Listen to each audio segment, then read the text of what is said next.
তো কেন আপনার ট্রেড বারবার স্টপ লসে হিট করেই প্রফিটে চলে যায়? বারবার কি আপনার ট্রেডগুলো স্টপ লস হিট করেই যাচ্ছে? ট্রেড নিলেন ঠিকই, অ্যানালাইসিস একদম পারফেক্ট, কিন্তু যেই না মার্কেট আপনার স্টপ লসটা হিট করলো, অমনিতেই ম্যাজিকের মতো আবারও আপনার টেক প্রফিটের দিকে দৌড়ানো শুরু করলো। আপনার সাথে কি ঠিক এইরকমই বারবার হচ্ছে? তখন মনে হয় না মার্কেট কি শুধু আপনার অ্যাকাউন্টের দিকেই নজর রেখেছে? ব্রোকার কি শুধু আপনার লস করানোর জন্যই বসে আছে? আপনার অ্যাকাউন্টের উপর কি সিসি ক্যামেরা সেট আপ করে দিয়ে রেখেছে যে আপনি কখন কি করছেন, কোথায় এন্ট্রি দিচ্ছেন, আপনাকে লস করাতেই হবে? আসলে বিষয়গুলো ঠিক এরকম নয়। এর পেছনে রয়েছে অনেক বড় বড় প্রাতিষ্ঠানিক ট্রেডার বা মার্কেট মেকারদের একটি ফুল গেম প্ল্যান।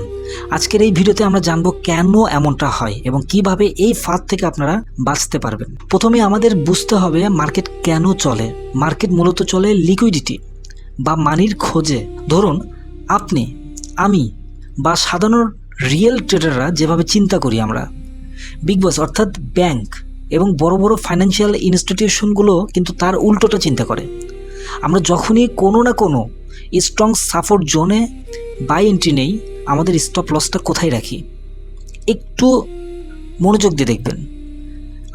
আমরা কোথায় রাখি স্টপ লসটা? ঠিক সাপোর্টের একটু নিচে অথবা রেজিস্ট্যান্সের একটু উপরে, তাই তো?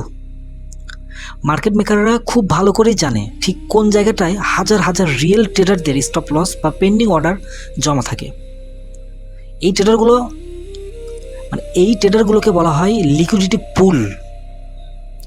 ব্যাংকগুলোর কোটি কোটি ডলারের এক্সিকিউট করার জন্য এই লিকুইডিটি পুলের প্রয়োজন হয়।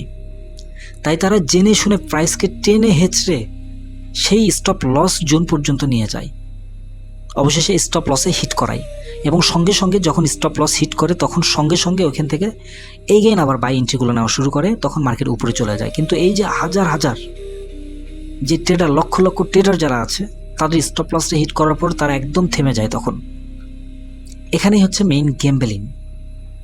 সহজ ভাষায় বুঝুন, আপনার বাই অর্ডারের স্টপ লস মানে কিন্তু একটা সেল অর্ডার। মার্কেট মেকাররা যখন প্রাইসের নিচে নামিয়ে আপনার স্টপ লসটা হিট করায়, তখন মার্কেটে প্রচুর সেল অর্ডার ট্রিগার হয়। আর সেই সস্তা দামে বড় বড় ব্যাংকগুলো আপনার সেল অর্ডারগুলো কিনে নেয়। কথাগুলো মাথার উপর দিয়ে যাচ্ছে মনে হচ্ছে।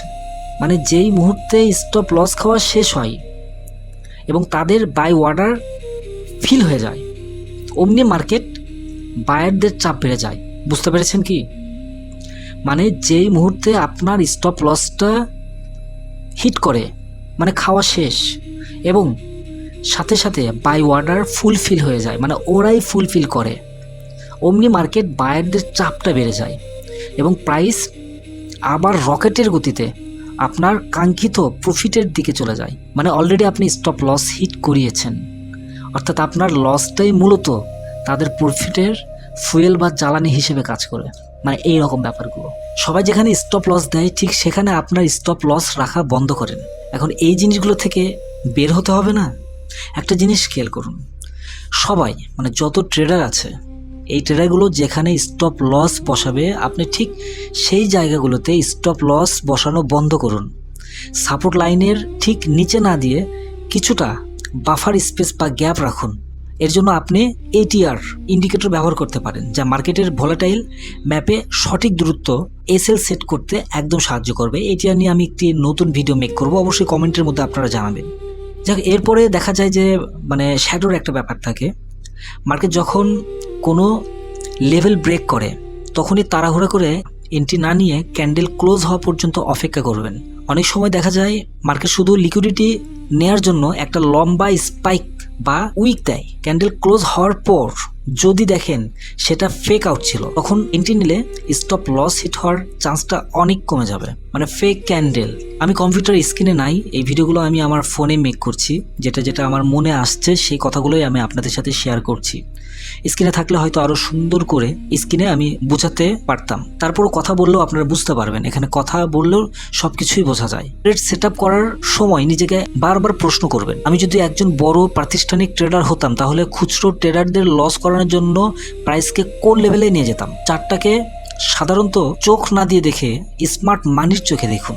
আপনি নিজেকে কখনো ছোট ট্রেডার বা ছোট ইনভেস্টর এটা মনে করবেন না। ট্রেডিংয়ে স্টপ লস হিট হওয়া পার্ট অফ দ্য গেম, কিন্তু বারবার একই জায়গায় যদি আপনি ফেসে যান, এই ফেসে যাওয়াটা কিন্তু বোকামি। একটু সচেতন হয়ে লিকুইডিটি জোনের হিসাব বুঝে যদি ট্রেড করেন তাহলে এই সমস্যা থেকে বের হয়ে আসা কিন্তু সম্ভব। এই ভিডিওটি যদি আপনার ট্রেডিংয়ের সাইকোলজিতে একটুও হেল্প করে থাকে, সামান্য কিঞ্চিত পরিমাণও যদি হেল্প করে থাকে, তাহলে অবশ্যই একটি লাইক দিবেন এবং আপনার ট্রেডার বন্ধুদের সাথে শেয়ার করবেন। আপনাদের উৎসাহ পেলে আমি আরও ভিডিও মেক করতে ইন্টারেস্টেড ফিল করব।